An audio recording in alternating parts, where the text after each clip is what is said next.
je voudrais vous parler de la religion des femmes. Vous savez que ma nouvelle théorie, c'est qu'il y a 3 planètes, Mars, Jupiter, Saturne, qui correspondent à 3 populations différentes.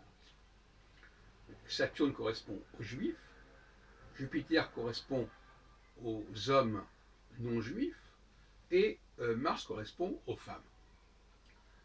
Et je connais depuis un certain temps l'église de l'unification, qui a été fondée par Moon, et qui continue à exister après la mort de Moon avec sa femme.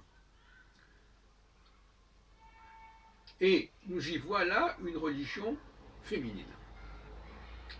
Correspond donc, le moonisme n'est pas une autre forme de christianisme, c'est un christianisme qui, en réalité, relève d'une religion du féminin. Alors, je vais expliquer pourquoi. Pour une raison très simple, déjà, c'est l'importance accordée à la famille chez nous. Je suis un certain nombre d'activités, d'autant plus qu'il y a un centre mouniste. Le centre mouniste de Paris est à quelques mètres de chez moi, par hasard, rue Barrault. Donc, bon, de notre centre Providence, c'est rien du tout. Et donc, on m'accepte dans ces réunions, et puis je les étudie, etc. Alors, je fais une parenthèse en disant que nous avons célébré la mort de Jean-Luc Berlet par accident. Un accident, une moto qui est entrée dans la voiture où il occupait la place du mort. Bon, il y a quelques jours. Alors, je continue. Les moonistes, c'est flagrant dans leurs réunions, c'est le mariage mixte. Donc, c'est ce qu'on appelle l'exogamie. L'exogamie, c'est-à-dire l'exogamie, c'est-à-dire qu'on peut passer d'une religion à une autre assez facilement. Et la conception martienne, parce que martienne, ça veut dire un cycle très court, Jupiter a un cycle beaucoup plus long et Saturne encore plus long. La conception martienne, c'est qu'en fin de compte, on peut s'adapter assez facilement, entrer dans un autre monde, comme les femmes ont toujours fait depuis des millénaires. Quand elles changeaient de tribu, elles adoptaient les valeurs de la tribu de l'homme qui les épousait, et pas l'inverse, en général.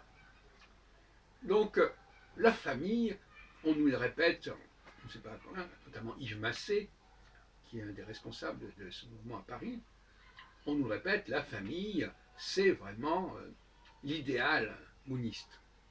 Et la famille, pour moi, c'est un idéal féminin. Sans la femme, il n'y a pas la famille, il n'y a pas d'enfant. Je répète tout à l'heure que la famille, c'est aussi l'exogamie, c'est-à-dire la capacité de, par exemple, pour une asiatique de vivre dans une famille occidentale.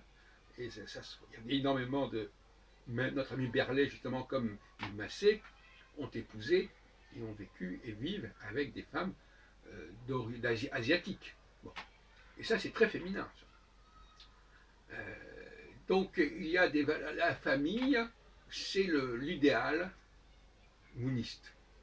D'ailleurs, il y a une association qui s'appelle l'Union des familles, un truc comme ça. Et pour moi, c'est là le troisième pôle, entre le pôle judaïque, saturnien, le pôle chrétien, jupitérien, il y a le pôle martien, mounien. C'est un peu comme ça que je vois les choses. Parce que je pense que les femmes ont des valeurs qui leur sont propres, qu'il faut respecter, et qu'elles ne sont réductibles ni au christianisme, ni au judaïsme, dont on sait très bien d'ailleurs que ces deux religions ne mettent pas les femmes au premier rang. Alors, voilà ma proposition, effectivement. Alors, on peut remonter au culte d'Isis, on peut remonter au culte marial, d'une certaine manière, parce que la femme, c'est aussi la mère du fils.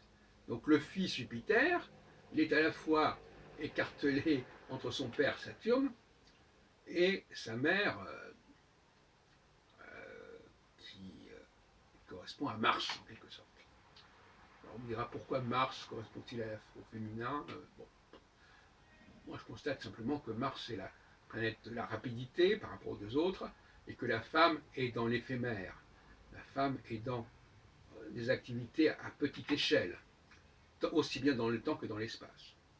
Bon, donc, que ça s'appelle Mars ou pas, c'est comme ça qu'on désigne cette planète en astronomie, mais on peut l'appeler autrement si on veut.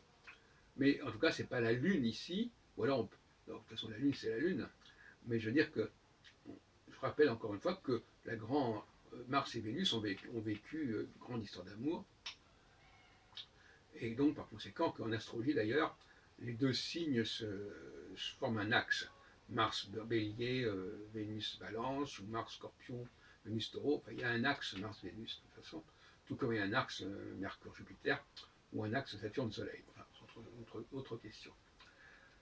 Euh, la Lune la Lune est un cas à part en astrologie. La Lune est un curseur. Elle a ses 12 signes qui établissent le zodiaque, avec ses 12 rencontres avec le Soleil. C'est à part. Le monde lunaire, c'est pas ne peut pas être mélangé avec le monde planétaire. La Lune, d'ailleurs, je rappelle, c'est quand même le satellite de notre Terre, et c'est pas une planète du système solaire au sens strict du terme. Voilà. Donc, voilà ce que je voulais dire, c'est qu'il y a une tonalité féminine qui est bien incarnée, il me semble, par l'exogamie pratiquée par le moonisme et par l'accent mis sur la famille. Et je crois que c'est intéressant d'étudier d'un point de vue ethnologique, anthropologique et dans l'histoire de religion.